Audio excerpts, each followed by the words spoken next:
How long did you work in the docks? 1952 to 1987.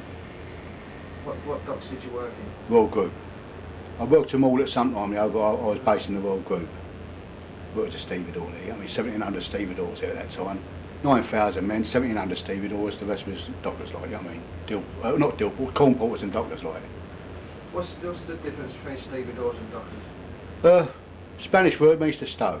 Stevedore balances ships, the docker like loads them or unloads them, but stevedores was, up to 1964 you had what they call ballasted ships, where you had to put ballast in them. After 64 they started building ships with water in them, so you pump 250 tonne of water there or oil, you balance the ships on compensating pumps. So when that come in, the stevedores wasn't wanted, because we used to balance the ship from the bottom upwards, all the ports. If you had 1,000 tonne of port, say you had 5,000 tonne of put in ship, 5 ports, they make it simple. You used to put, say, 500 tonne at the bottom, the first port, the last port out, you know what I mean, right at the bottom, 200 tonne in, say, each in the deck, so 200 tonne on either side, 400 tonne there, and 100 tonne on the top deck. So she was, when she left each port, she was balanced for sea. That's a stevedore. Esteva. Spanish word means to stow. That's where it comes from, esteva. So, would it be right in saying they was more trained or skilled than dockers? Yeah, in some ways, yeah. Matter of tradition, like, handed down, father to son, your grandfathers, all this, like, it was a matter of pride, really. It was stevedores. Different, like, there's lots of good dockers, you know what I mean? I know tons of good dockers. But stevedores especially, the top stevedore gangs was brilliant. I was lucky enough to be in the top stevedore gang over where I was. 1700 stevedores, and I was in the top gang. Ben Jones, Louis Jones's gang. Does that mean they get the best work, they get asked? Oh no, do it more, Mike. Do more work. We used to, when we worked on a ship like, we'd do anything, and we'd do it faster and better than anybody else. That was a Whizz mob. All fun, that all Bermondsey boys basically. My lot, Tommy Wheeler, Yossel Connell come out of Jamaica Road. And Mari still lives there, Yossel. Tommy Wheeler, Charlie Wheeler's kissing the Surdock, his brother Tommy, I think he's in bed help now, Tommy. Kenny Wyborn, Charlie Wyborn, worked at Surrey. There's all Surrey dogs, Jimmy Marshall, Joey Fitz, myself, all come out of Bermondsey. Lenny Tibbles, then a few boys come over the water, the Burnses. Big family called the Burnses, they're all stevedores, Tutters, you know what I mean? Fighters, there's mob handed. The Burns is one of the biggest families in Stepney, you know what I mean? Popular. One branch of them, Bobby Burns and all them, they work with us, like. Burns, Johnny Burns, you're a good stevedore, Blondie Johnny. Got a pub up the Padette Road, they tell me now. Got to go and see him at some time. They give me a bollock, you know, I'll go and see him. I mean, I see him for ages. You know what I mean? Like, he's a good boy, John, good friend of mine. Did you go to the Royals after the Surrey? That's where you started in Royals? No, I started in the Royals. But my family all worked in the Surrey. And my brother, my old man, my cousins, my uncles, all worked in the Surrey. When I got my brief, stevedore's brief, I worked as a gear boy. When I left school, 1952, I went in there as a gear boy, splicing wires into Maltese. And at that time, like, when I went 18, I went in the Navy, and I come out and got my stevedore's ticket, and I asked you, where do you want to go? Well, I've been a gear boy in the Royal Group. You know what I mean? So I decided to go in the Royal Group at that time, like, you know what I mean? So, you know, because I knew all the stevedores actually, I went straight to work. I worked with a good gang like at that time. Yeah.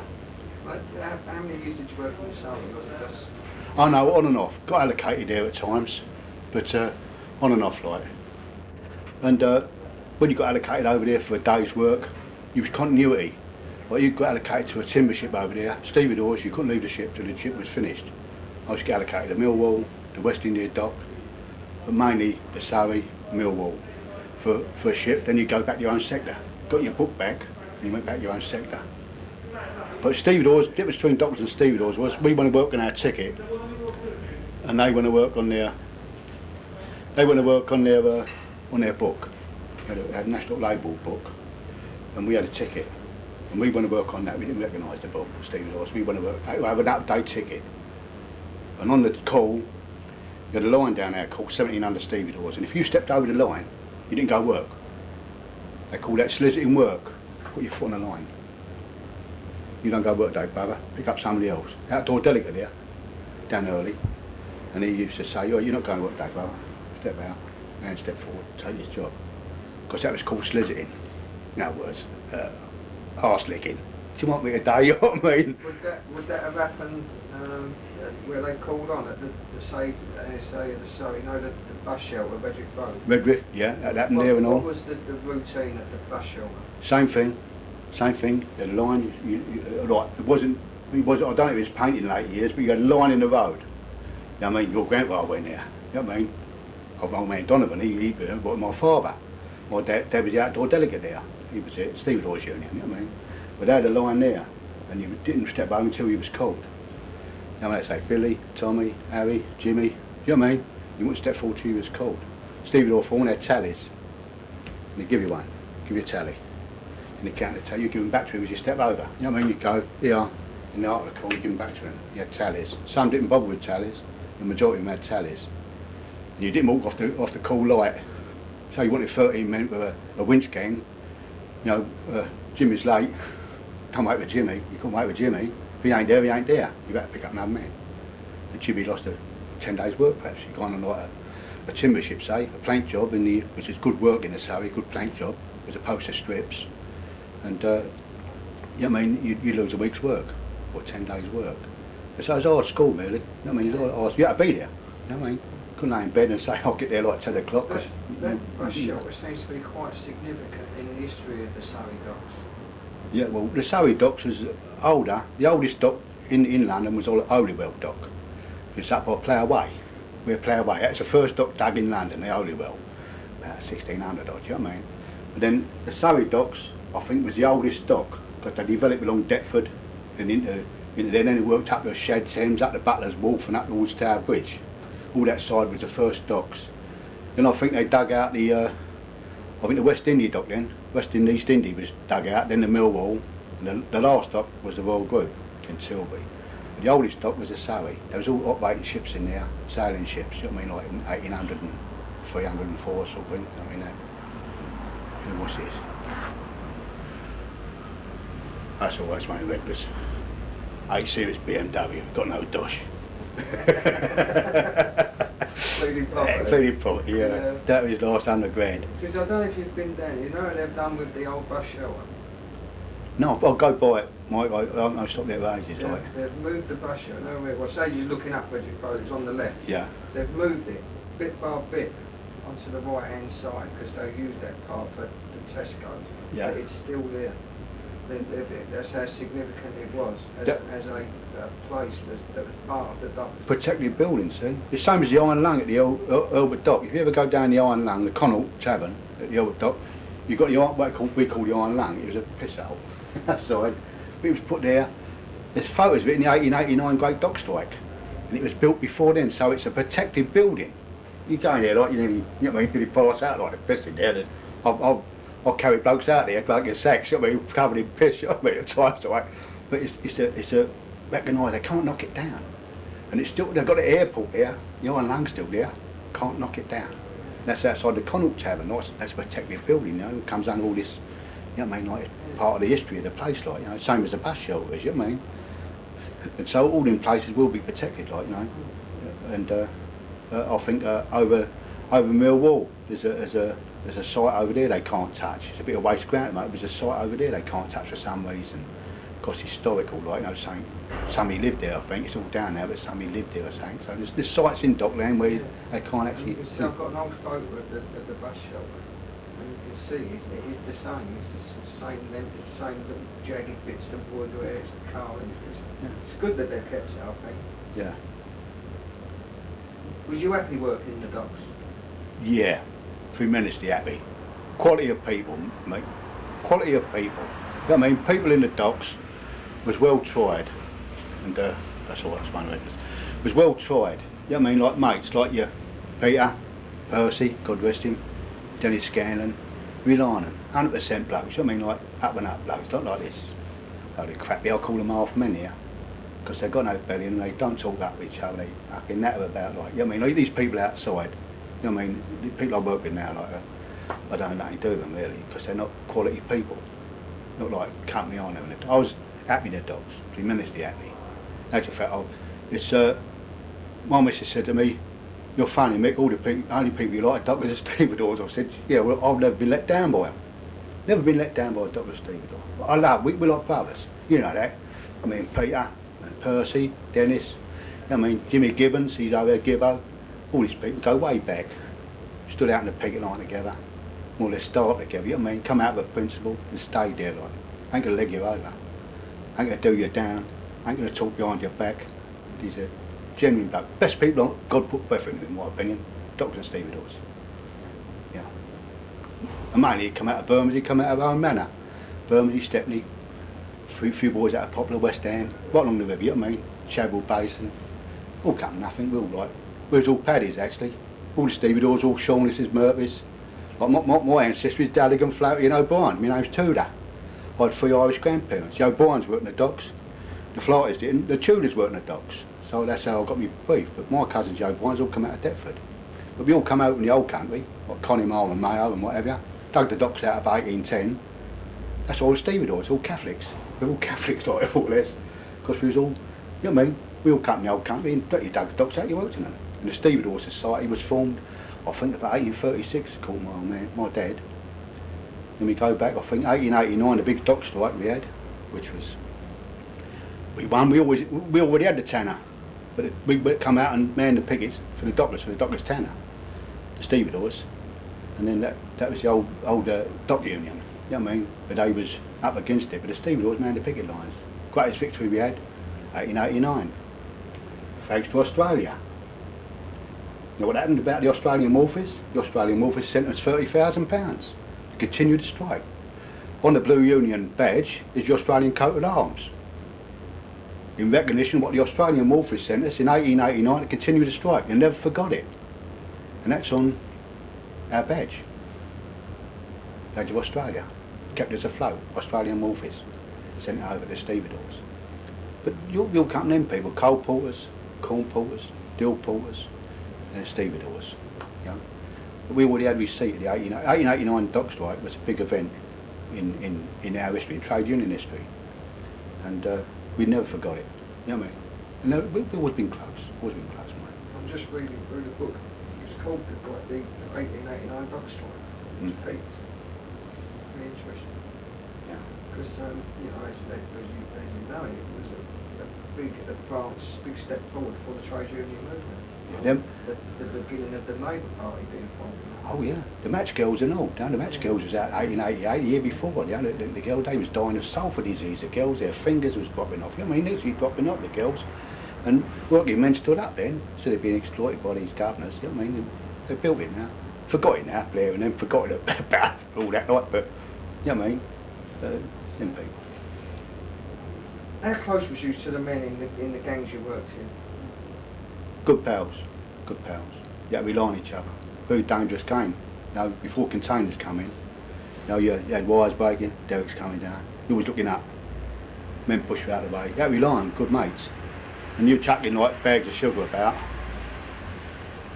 And it's alright. No, it's okay.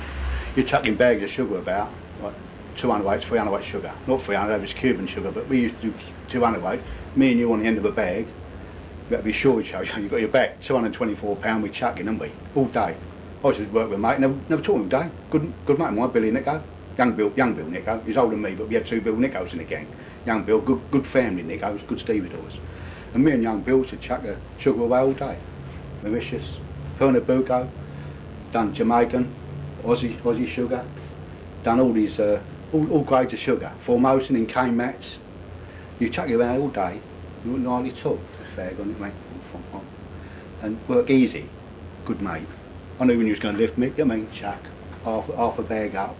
It was pretty to watch, really. And you'd done a good day's work and didn't know you'd been to work, really. Like, it's physical work, you know what I mean? Also have a stomach like a rubbing board, didn't you? I mean, I could mount the bus and drink all the beer and chase all the birds, but you know, I mean, I can't do it anymore, you know what I mean? I was as fit as a fiddle, and the blokes I worked with was good. If you had a bad bloke, like a bloke who wasn't, like, I'll give you an instance, our pusher one day, he picked up a mate of his, we running cementing. Couldn't have what they call light enders then. We ran underweight bags, running them all day. Right, running them, stacking them, running. 3 ton comes down, on their way, 3 minutes later, there's another 3 ton there. Well, coming down up. So you couldn't afford a light ender. And this particular bloke, he said, we give him the short pop, give him the short run. And it's just knackering work, you know what I mean? It was cattle like, even like fit men. I was a young fit man then. Anyway, he laid on us, but his continuity of the job, he had to stay there like 8 or 10 days. And we told our pusher, he got killed, Jimmy's friend, got killed in the Mascalia, 1961. But we said, when Jimmy, he said, what's he like, boys? We said, useless. He's useless. We said, if you pick him up next time, you leave us there. You know what I mean? Because you couldn't afford, not the bloke that wanted a bad geezer, but you couldn't afford what they call a light-hander. You couldn't afford no thing. It was all earning your dosh, and it was collar. It was collar. You know, you got underweight bag in your hand all day. We've got a 17-stone bag, 17-stone manually bags, 200 weight sugar. You're running them in. You couldn't afford no bloke who couldn't do it. You might be the best bloke in the world, mate, but you couldn't afford it. So we said, you pick him up next time, you leave us there. The other like 11 men, 12 men. You know, and that was the hard thing about it, you know what I mean? What was the most common accidents in the day? Well, Jimmy Stroud, fellow I just talked of, he got killed November 1961. He had a beam come down off the top, a 2-ton beam, 30 underweight 2-ton beam. He come down and punched an hole right through him. His head ended up down by his bum, Jimmy. That was on the Mascalia. Trippy, young Trippy, Teddy Tripp, 29, lovely man Teddy, 29. He got done by a plyboard, and it chopped him up. His head was over there and his feet was here. And they picked him up like a load of meat into a tarpaulin, Teddy. I'm not being gory, I'm just telling you facts of it. And we used to have a bad accident or fatality every week, basically. I lost 7 mates in there, 7 blokes. Tony Cheeseman, big Tony, he had his face pinched off, Tony. Only bloke I knew with 2 sets of twin boys, Tony. Big gentle giant he was, Tony. 34 he was. He had 2 sets of twin boys. The only bloke I ever knew had done that, had that. And he had his face pinched off, and the boys just cuddled him for 20 odd minutes while he died. Just talking to him, he had no face. Jimmy Gibbons, what they call a bite. That's when you make up, say, a ton of sugar. Say 9 200 of bags. You used to 9s or 12s we used to. And you make it up in a double rope. You put them in there, then you sling them. Bite on the top, what they call a bite on the top, like a double rope, reeve through. That goes on the hook, the crane. Now if that set goes to go over, we call it a green acre, because it falls over and you've got to pick them all up again, a ton of sugar. This is what a lot of blokes used to do, just hold the bite. But sometimes just a little, what they call half a crown, there's a little turn in the rope, somewhere in the rope, and sometimes you used to pull your hand into the bite. So you've got a ton of sugar, you used to screw your hands off. You know what I mean? Screw a finger off. And a lot of stevedores, Gibbo, Peter, lost it in the finger. You know what I mean? Lost it in the bite. I know that, Peter lost it in the bite. And that's what happens in the bite of a rope. You know? Jack, what's his name? You know? Anyway, he lost all the lot. He got his fingers, he lost the top of all his hands, couldn't work as a stevedore anymore. I'm trying to think. Jack Godder worked with Billy Gibbs' gang on the wellboats in the Albert Dock. One of the top gangs, Billy Gibbs' gang.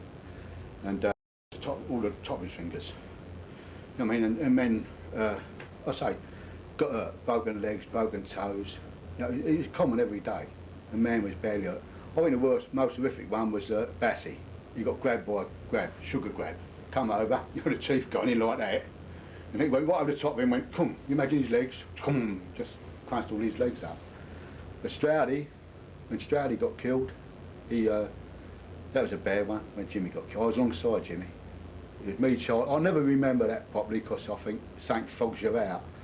But I heard the under. When you were shifting anything above stevedores, they say, under, and you know under. You always looking like that. You see stevedores, I'd lost the habit now, but I used to go out to the pub, I'd be looking like that, because you had to keep looking up. In case anything comes down, you know what I mean? And that day, I don't know what happened, but the beam, they was moving the beams, the boys, we finished out that end of Madras, and we was going to go down another port, the other side. We pulled all the port up one end, about 1,200–1,400 tonne of cargo. Now we're going down the other port, down the other end. They're shifting the beams above. And I heard the under, and I stepped out into the deck. There's a sister beam, what I call a sister beam, a flat beam on there, and we're going to put the main beam on when we've finished, in front of this cargo. Anyway, shifting the beams, cut a long story short, Jimmy was just on last case, Stroudy. And over the flash, Charlie Jackson went that way, Jimmy was there and I went that way. Under, boom, dead. Fast as that. Fast as that. Punched an hole right through Jimmy. That's all right for him. That is, as I say, 1961. Trippy got killed on an Olsen boat, plyboard. In one didn't reeve, one of the ropes didn't reeve. Right, you reeve the two snotters, what you call snotters, single rope, through, and then bite. Whereas the eyes like that, you put the bite through there, and they both have to go the same way. You know what I mean? And then the set what holds in there. If you got one the other way, which some say happened, don't know the truth of it, she won't render. The set will be a little bit skew with. If the rope's a bit damp, she won't render down. Well, what I heard happened to Trippy was that 2.5 ton of plywood went down there and cut him up like a carrot. You know, and he was, Georgie Kemp done that. Georgie Kemp was a ship worker on that. That was on Olsen boat, you know, when he got done. Does anyone sort of take the blame for it or feel they're guilty of it? Oh, that one was I mean, maybe talking out school man could be alive. But I know for a fact that there was a Trippy row. It's something that I didn't like to see because stevedore was falling out. But when Smallbones, when the fellow who drove the crane when Trippy got killed, I'm talking out of school now, but I used to drink in the Connaught in the morning. I was drinking, all the stevedores in the pub in the morning, like, you know, early morning house, like, you know, like 6, like the warrior in there in the morning. Always have 3 or 4 pints of beer before you went to work, or Guinnesses or drops of rum in there. And this particular morning, our young Smallbones drove the crane when he got a thing me. And I remember there's murders in the pub, because when Smallbones loved Trippy, you know what I mean, thought the world, he wouldn't have hurt Teddy, you know what I mean, wouldn't have hurt Teddy. One of them things. And that day when it was all in the pub, and it's a year later, then walked his old man. No, Tripp's old man, old Ted Tripp. Nice bloke, Ted. And he said, you excuse the French now, he said, come over, and Smallbones is sitting down having a beer. He went, yeah, a beer. He went, how's it? I said, what's that for, Ted? He says, this is the fucking day you killed my son. You know what I mean? And Bones, he went, oh, no, he couldn't handle it. Do you know what I mean? Because he thought the world had said it. Trippy was out of order. Do you know what I mean? Terrible, terrible scenes that day in the pub over Trippy. This is the day you killed my fucking son. You know what I mean? Which he wouldn't have hurt him for the world. Do you know what I mean? These things happen. Now, if you get hurt, nobody's got to be hurt. It's all mates. It's all good mates. And I mean that. You know what I mean? We had no light-handers, no wrong ones here. You know what I mean, Michael? You work with good people, so you would never hurt one of your mates deliberately or. And that was a bad scene. That's the worst thing I see between stevedores at that time. They all got hold of Ted and, oh, you behave yourself. You know what I mean? Like, you know what I mean?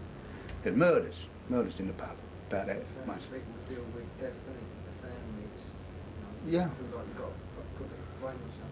Yeah. The thing is, though, Mike, I would say we was used to it in docks.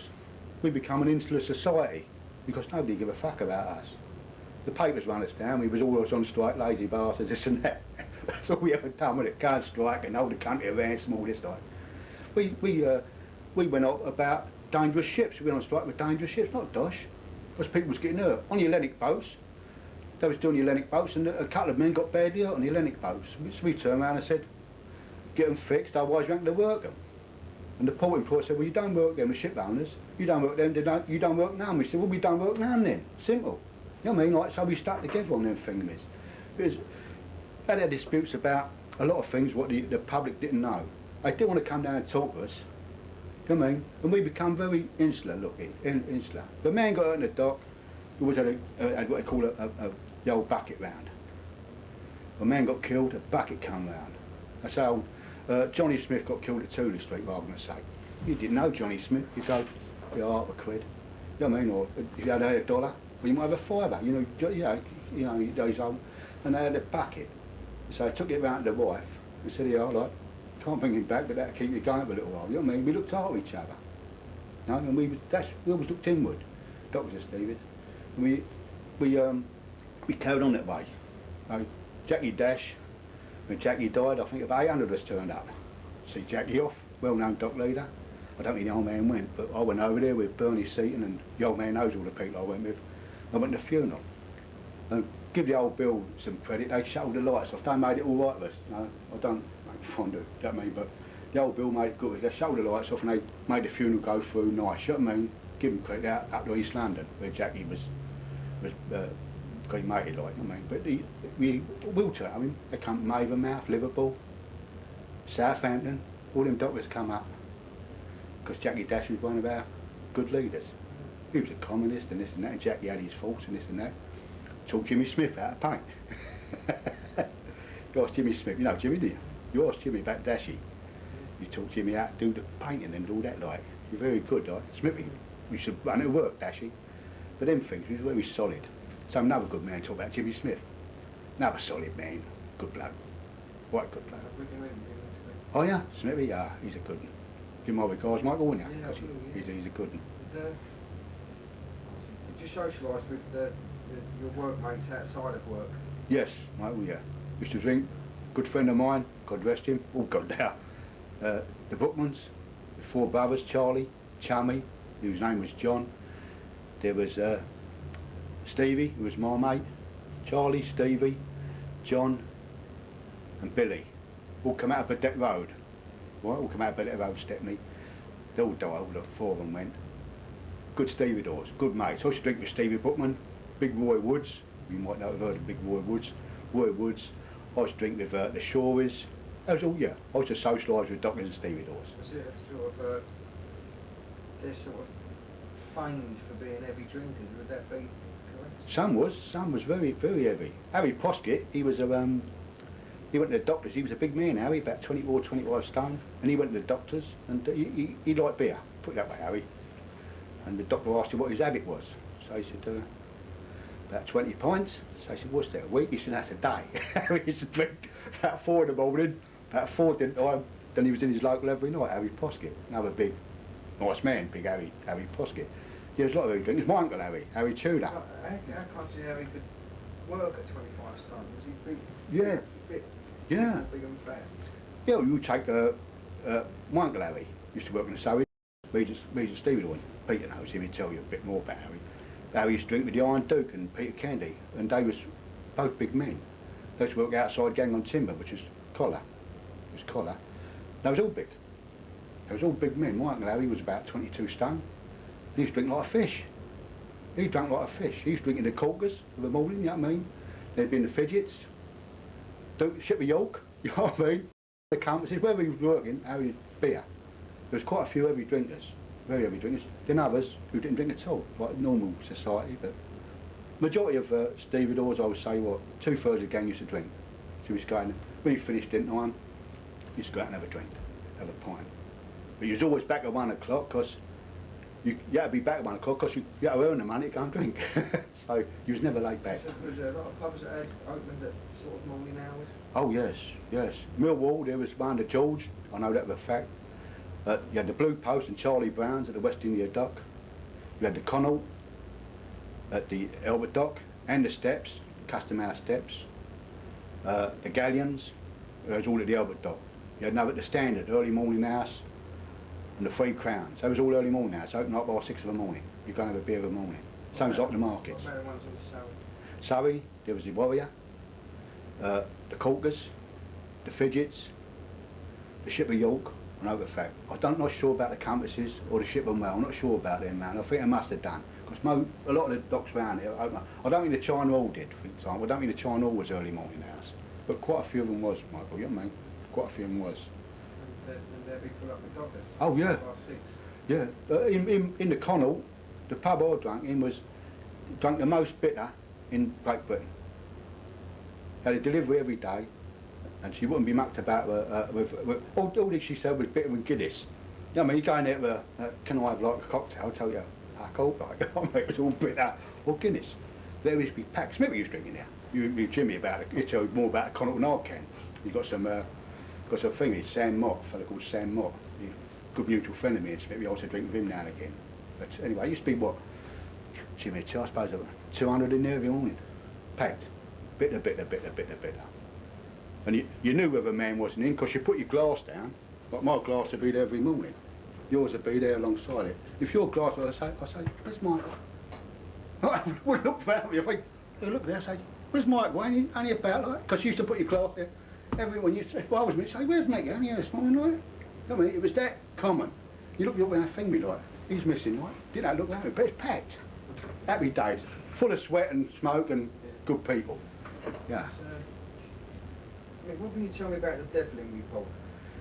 Devlin Report was more or less, like I say, it was a smooch really. It was inquiring into the docks, conditions, methods of working, piecework, whether men had to work under the slave conditions we did work under. The Devlin Report in some ways had a lot of good things going to it. It's got to take the competition and the casualness out of dock work. But it did eventually take the casualness out because we were all given permanent employers under another scheme, but the men was never happy with it. I think a lot of especially the stevedores and a lot of the old dockers, would have rather carried on the way they was. But then again, the port was altering then, going out, the employers was going to the wall and there was fewer employers, and they tried to make it more civilised, the Devlin Report. And in some ways, I think, in the long run, it was a good thing, because it gave us a set wage. Before we was casual workers. Go work. You didn't go work if you missed a call and didn't go round the box, didn't get no money. You could bump what they call bumping on for 3 weeks, get no dosh. You got a wife and kids indoors, you've got no dosh, you know what I mean? And it was an unfair system in some ways. You know, like the old, I liked it, but in some ways it was unfair. Because I do a bit of collar, and a lot of blokes could, but some fellas, they didn't know people or this and that, and it was a bit haphazard, you know what I mean? So some men got a great living and some men got a poor living. Devlin Report tried to restructure the way you carried on your work at that time. I would say in general, yeah, might have been a good thing, yeah. But that was mixed feelings by Dr. and Steve, always about Devlin, I should say. Can you explain bumping on? Bumping on, you went on the call. When you went on the call to get some work, and when you went on the call to get some work, and you didn't go work, you didn't get picked, and you used to go round to the box, what they call the box, and you used to get what they call a attendance stamp. You had your book, because after we called up stevedores, we handed their books over, and the employees used to stamp that, like you've been to work Monday, Tuesday, Wednesday, finish Wednesday, give you a book back. You stuck it in your pocket. Then anyway, but if you didn't go work, you took your book round to the National Labour Board, and they guaranteed you what they call a bomper, which was, I think, was 18 bob for a day, 9 bob a bomper. So you got 9 bob in the morning attendance, then you had to go on didn't on call, see if there's any more work, you know, any more ships come in. Then if you didn't go work then, right, you took it back for the afternoon bomper, and that's so you attended for work, you was present for work, like got a labour exchange really, you know what I mean, and that was called a bomper, but it was only 18 bob. If you went to work for a day at that time I'm talking about, you got 42 and a tenner. You got picked up for a ship, you know what I mean, even if it's the rain, you got 42 and a tenner, what they call day work, before you'd done any piece work. You know what I mean, so, but that was what I call a bomper. And when you got a bomper, sometimes they used to, if you bumped all the week, if you bumped all the week, they used to give you some make up a certain amount of money. But if you had one day's work on there, you didn't get that. And they used to nick your book on a Friday, make sure you went to work. So you lost dosh. And they done it deliberately. I mean, that's a bit of a bad thing. Friday you've got 4 days bumpers and you might as well finish the week out. Don't go work Friday, because you lose all your make-up. It's going to cost you dosh. I mean, and so that is what a bumper was. How did you feel when the docks were closing? Absolutely sick. My whole life. My whole life. Good people, I know I was going to lose good people, and it was a social side of it, not only the working side of it, not only working with good men, which you've got to appreciate, you work with good blokes, who you think a lot of, and all something's coming to an end. All your life's coming to an end. That's all I ever knew. From when I was 15, I was in the docks. And something was coming in, I was absolutely sick. I mean, like I felt empty. You know, in actual fact, I just come here like in these jobs, this is just biding time to get me pension really. I never left the docks. I'm still waiting for the next ship to come in me, up here. I'm still waiting for the next ship. I was too kid myself, I'm still in there. Do you know what I mean? And I was absolutely shattered, yeah, by the docks. A lot of fellas were. Because it was a different class of people. Can't explain, different class. You know what I mean? Never knew, I know a few bad, but I can't on it. About bad blokes I met. That was all, you had to be genuine. You had to do a day's collar. You had to rely on each other. And that's good, you know what I mean? Like, you drunk with people. And people will never turn you over, or what you call leg you over. A doctor never leg you over, like Johnny Davis, Peter, Dennis, all them sort of people, Gibbo. Never leg you over. The Warrens, and hundreds of them. All good people.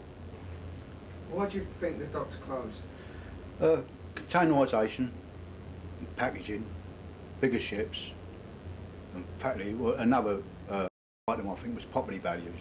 The docks were worth a hell of a lot of money, the land values, like Canary Wharf, Surrey Docks, West Indies. All that property was worth a fortune. But the main thing was containerisation, because then they find anybody could do that. We actually call them box dockers. Like the old dockers, we were at the hooks. And the old method of working, the hand method, and we actually call them box dockers. You know, like Felix and people like that. I mean, my woman could do it. They could drive a straddle carrier or forklift, you know what I mean? So, that's a fact. It was modernisation, bigger ships, packaged timbers, packaged, you know what I mean? Bigger packages, and the change in shipping basically, all the way round. Like. What started was the American sea beats, the Guadalcanal. They put their ammo in a container and chucked it ashore so that all the Marines getting caught, now getting killed. That was the start of it. The American sea beat started the container revolution.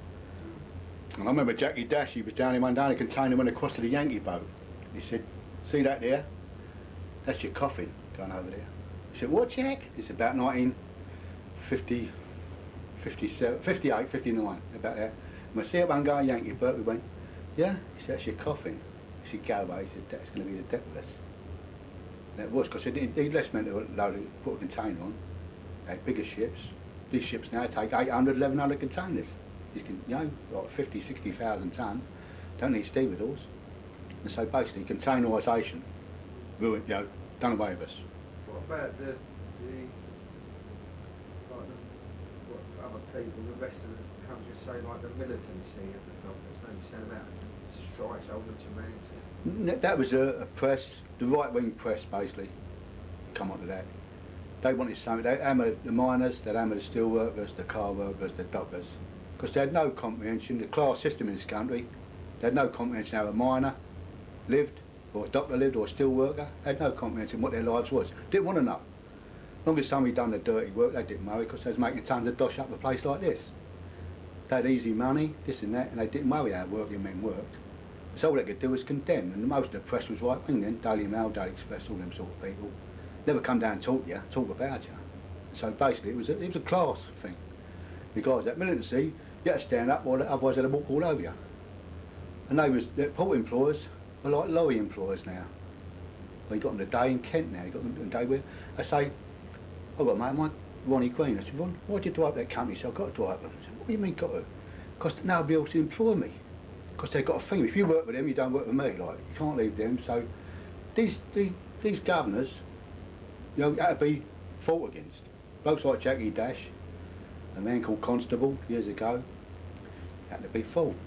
Had to be fought. Likes of my father, your grandfather, had to stand up for themselves, otherwise they'd actually trampled all over you, Michael. So militancy was an excuse on their part. You know what I mean? We'd have said nothing, they'd have done what they like, we'd have been slave labour. But you're either born on your knees or born on your feet. We actually were born on our feet. And we stood up. And our fathers, this and that, and blokes like Jackie Dash and that. So militancy had no bearing on the closing of the docks. Their plans already made with containerisation and this and that, property values, etc. So it wasn't sort of the Tories or market factors showing our strength to sort of crush? No, they didn't like us. I think at the time when the first dock plans was formulated to close us, Macmillan, way back, they had plans even then. They had plans, we had a girl in the PLA office at Tilbury, and she used to tell us all what was going to happen. She told us when all the docks was going to close, one to one. Caught in one of our fellas. They had it all planned years prior. They do containerisation, it was staged. They closed Brentford, Tudor Street, and Percy come out, you know what I mean? All the street, all hotels there now. People who go in them hotels wouldn't be seen dead down there years ago. All along by Chambers Walk, where your mum lived, all along there. People live there now. Not Bermondsey people, they got nice riverside flats, wouldn't be seen dead down there years ago. Got no time for us, never had no time for us. All the prime sites. I mean, my mates have got pubs in the East End, North Pole, and the Ferry House. Peter knows the fellow in the Ferry House. They're all yuppies in there. And they think they own the place.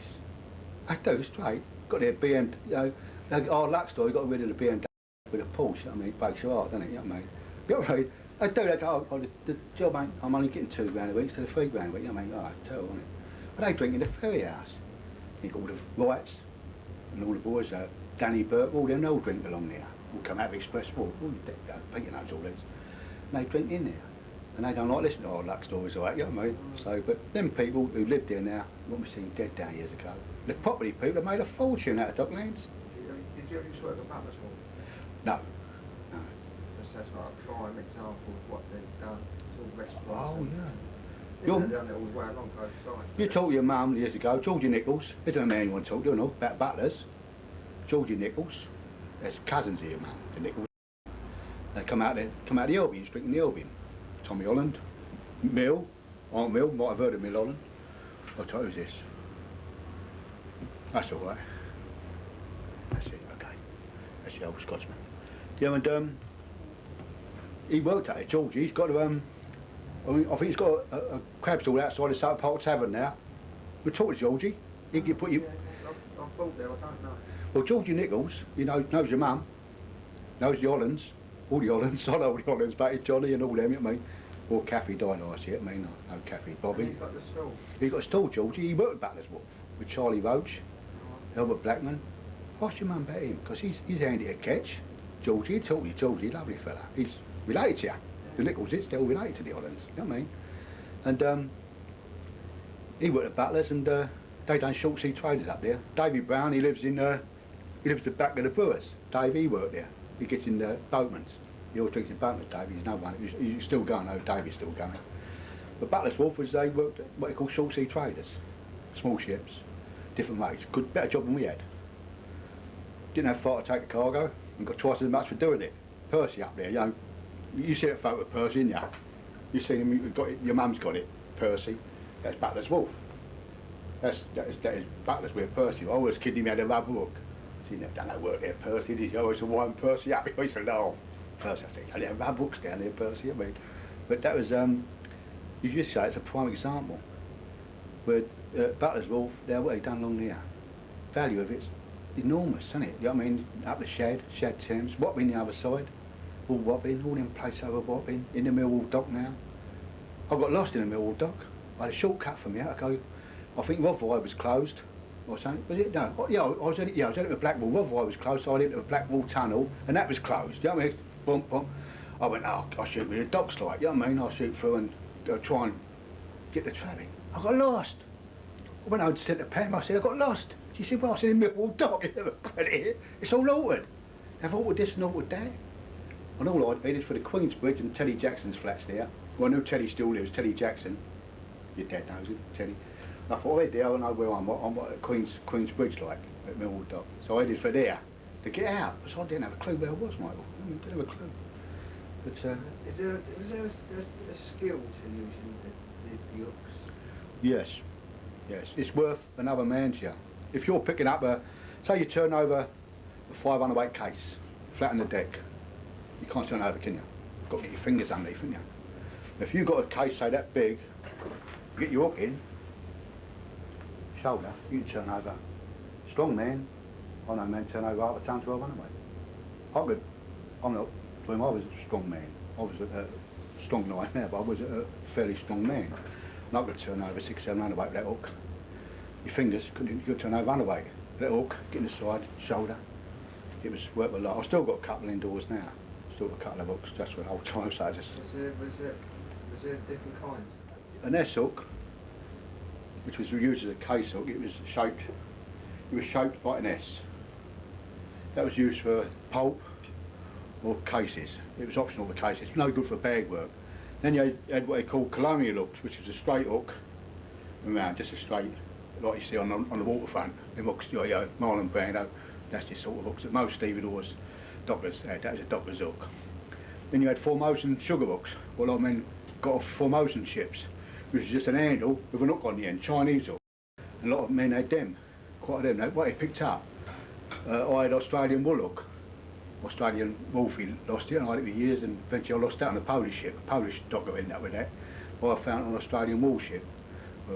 Wolfie had left it, lost it, and that was a flat hardwood gunwood handle, and a beautiful hook that was, Australian wool hook. That was a good, my pride and joy that was till I lost it. So it was different hooks. Yeah, I used to use a colonial mainly, and S hook. If I had a pulp job, you should get use an S hook, the shape one, because you used to keep your knuckles away from the pulp. 4.5 hundredweight they were, so you had to turn them over. You know, make them up. That for, you know, a couple of ton them maybe. You just put eight, you know, I mean, eight 4.5s. That was 92 ton, so we'd send 8s up, strangle them down with a wire and stand them up. But yeah, there's the hooks. You always had them in your belt. We'd never pulled by the police and that, going up around the docks. Stevedores and dockers walk about them in their belt. You get put away now. They're dangerous weapon, but we always had them in our belts. Yeah, in the pubs you was with them. Couldn't leave them work, no, we had no lockers, so you find blokes in the pub. Never heard of any fights or any damage with a stevedore, you know, deadly weapon. You get a bloke with that, like go up for his goal, like, I mean, but never heard enough, of that. It's a tool of your trade, like, I mean. What changes did you have to make once you was no longer a docker? Financial, social, mental change, big mental change. Learning to trust people. Always had the security of working with trustworthy, good people. Of people, you know, because I wasn't sure of them. People on the outside the docks was unknown to me really, and I got a few kicks in the teeth. I'm talking about like a mental kick in the teeth by the way people, they wasn't the same sort of people I dealt with, and so it was a big term, a bit of a strain. I like coming to terms with different people. I found a lot of good people. Don't get me wrong. You know, there was a lot of good people, but some of them was. I wouldn't piss themselves out of fire, so to people like that, you know what I mean? But yeah. Was you able to find work easily after leaving the docks? Yeah. I got a job. I done forklift driving in the docks. I had to finish when the palletisation came in, so I got a job as a forklift driver. Then I went into like security sort of thing, like BT. Like some of the boys went into BT, so they worked you in. You know what I mean? Nice little number, so I ended up with well, your dad went in there, Peter went up in BT and all that. So I went to Elfie worked us up to worked us into the BT, like, so then I moved from there into this. So I found work pretty easy to come by, yeah. So was it sort of the same sort of comradeship that the ex-dockers was looking after each other? Yeah, that was it.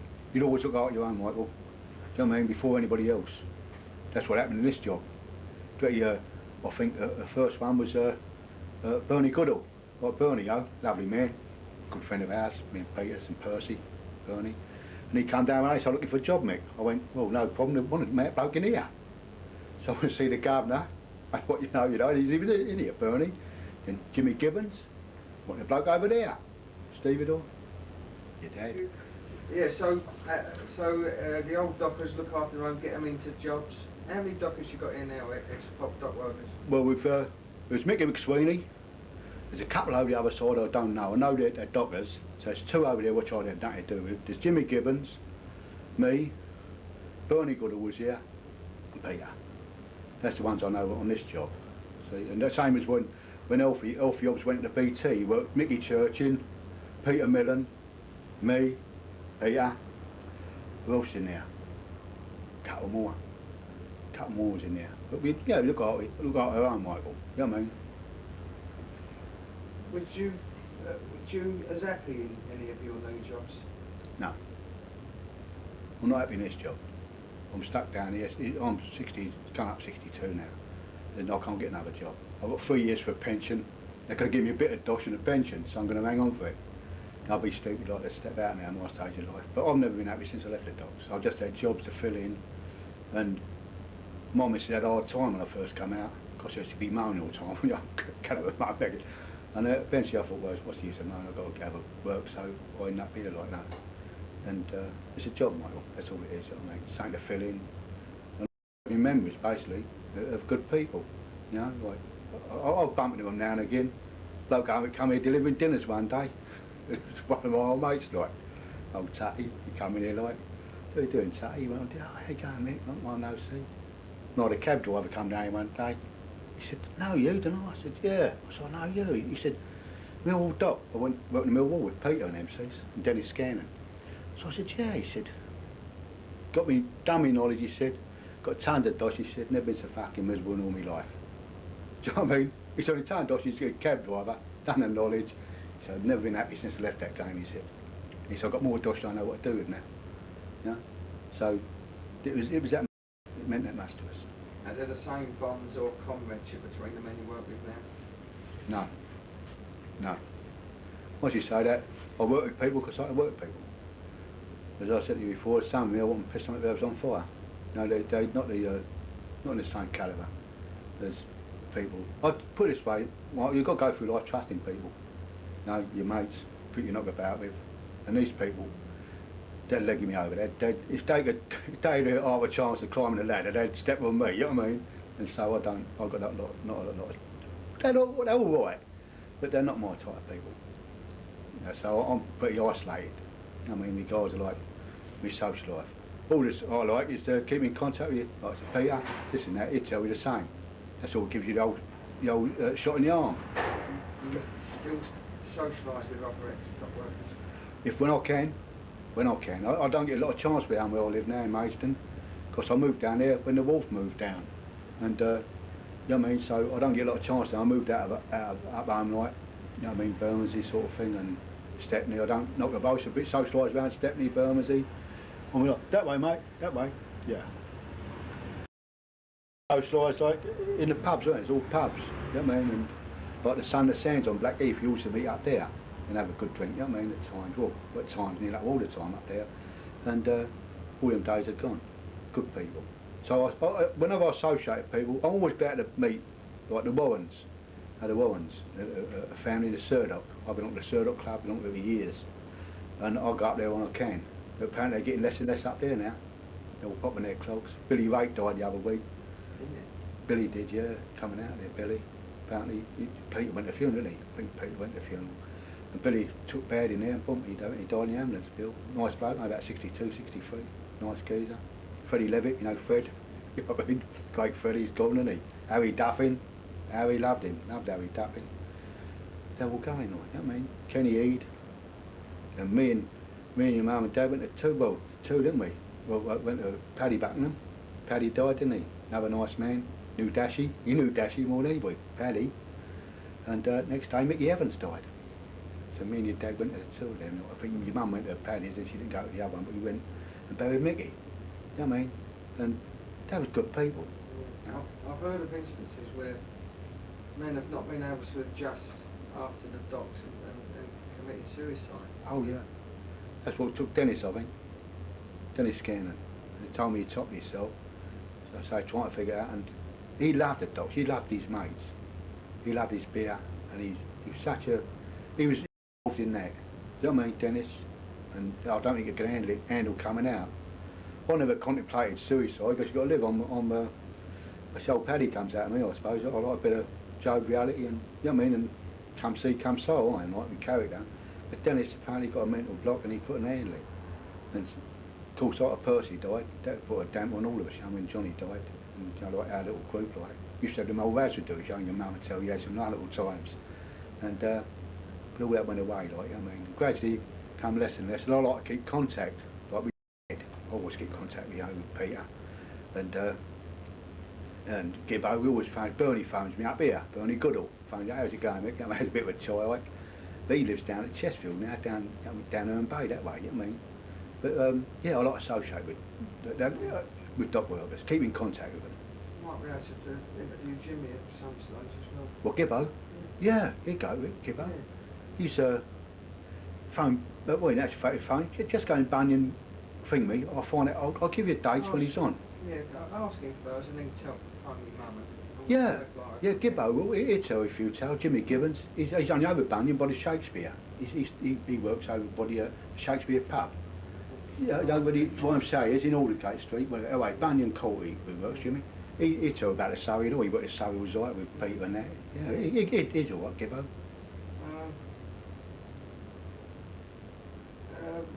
With what's happened with the Liverpool Dockers, that's what was just ended now. And like a compromise, that's what paid them. Yeah. Unwillingly, I think, Michael. Yeah. Do you think they were the last of a dying breed? Yeah. They're the last of us. Our dock's closed. We'd rather like go with a few dosh and cut it clean and go. Whereas the Liverpool dockers hang on a bit, you know what I mean, for this and that. Good luck with them. I don't blame them at all. In fact, I admire them. Admire them 500 Liverpool dockers. You know what I mean? But they're good lads. The Liverpool boys supported us a lot of disputes. You know what I mean? Got great regard for Liverpool dockers. Us. We said the ship was no good, but on the phone it didn't get done, you know what I mean? Good people like that, you know what I mean? We was pretty close, played on football and all. Always beat us, they did. You know what I mean? Always beat us at football. And yeah, dying breed. End of an era. The Liverpool dockers, all that do the same, all worked under the same sort of thing. The old dockers, all gone now. All gone. The only thing we got left is our pension fund, which was something done about it. Oh, some money in there. What's it getting? Don't know, there's only 18,000 of us left, there's 600 million in there. Have a cut up. We've got to have a cut up, that's what we're on about now, we've got to have a cut up about it. We've got 600 mil in there. It's every year like they're popping their clogs out, boys, you know what I mean? But sometimes they're paying us a pittance, our pensions, how much dosh is in there. It's making money hand over fist. Who's got the Trust. Employers and Billy Connolly on it, but it's a trust, so they want to keep it going. They get good living in it. They're all on about 30, 40 grand, I mean about 10 of them, they're getting a sort of nice living, aren't they? Just a former registered dock workers fund. There's 600 million in there. So there's only about 800 working dockers now, registered dockers, former dockers, who's working, who's contributing to the fund now, mainly in Tilbury. And Tilbury was never part of our docks really. Tilbury was always different from the London dockers. Put it this way, I've got my own opinion about Tilbury. I won't go into it, but I'd rather took me money. I could have gone to Tilbury, I took me dosh. It shows you, Michael, what I think of going to Tilbury. Not only the awkwardness of getting here, but the atmosphere. Did they work when you was out? Or? Yeah, on occasion, yeah. They'd done our ships, this and that, Tilbury dockers. Them lovely men, you know what I mean? And you had rucks over there. You know what I mean, you had rucks. But I never had a lot of regard. I always thought we was coming down when the docks closed. As soon as the docks closed up the river, Tudor Street, coming to there, coming to Surrey, coming to West, they all broke down. We didn't mind. All our own people. You know what I mean, all dockers. And when we moved into there, they thought we could take their work and take their good jobs and all this like. And they're different, slightly different from us, put it that way. And the worst thing in being a dock is what they call a leg. It's the worst thing you do in a dock is leg. Go work when people are on strike. So what's Scabs? Scabs. Worst thing you do. Got men now, I won't mention no names because it's not friendly, but got men now who regret they ever done it. But the trouble is it never washes off, people never forget. There was blokes who scabbed in the 1926 strike, used to go in the third dock, one or two of them, and people never talked to them. Never ever talked to them. Yeah, you know what I mean? Was Percy used to go, no good. So that's one thing you never done, was legged. Because you can look in the mirror in the morning, shave and look yourself straight in the eyes, you know what I mean? There's a lot to be said with that, when you have a shave in the morning, you look yourself straight in the eyes and not feel ashamed of anything. And that's one thing, your dad was one of them, Peter, Percy, all the people I know, all the people your mum know. Your mum, ask your mum about what she thinks of legs, she'd tell you. Yeah. You know what I mean? Calf, she'd tell you. That was the worst thing you could do in a dog. It was what they call leg your mates over. In other words, go to work when your mates was out. So if you went out for any change of conditions or any monetary gain, them blokes was going to work, they still got the same as you. They wouldn't be better out of you and have the hardship. And we had 6 and 8 weeks at times. No dosh coming in, not a penny. Around big boring still and, you know what I mean? Keep things going. Had all side them beating our kids up, you know? I think that's just, is there anything else you would like to add? You covered it, Michael. I just regret the closing of it, of the docks. The people I worked with was the finest people I knew. I never met better people. And it's gone, and I wouldn't have missed it for the world. I missed it for the world. That's about what I say, Michael. Yeah? I'll live it again. Yeah. I'll go back. I'll live it again. Yeah. Without a doubt. Great.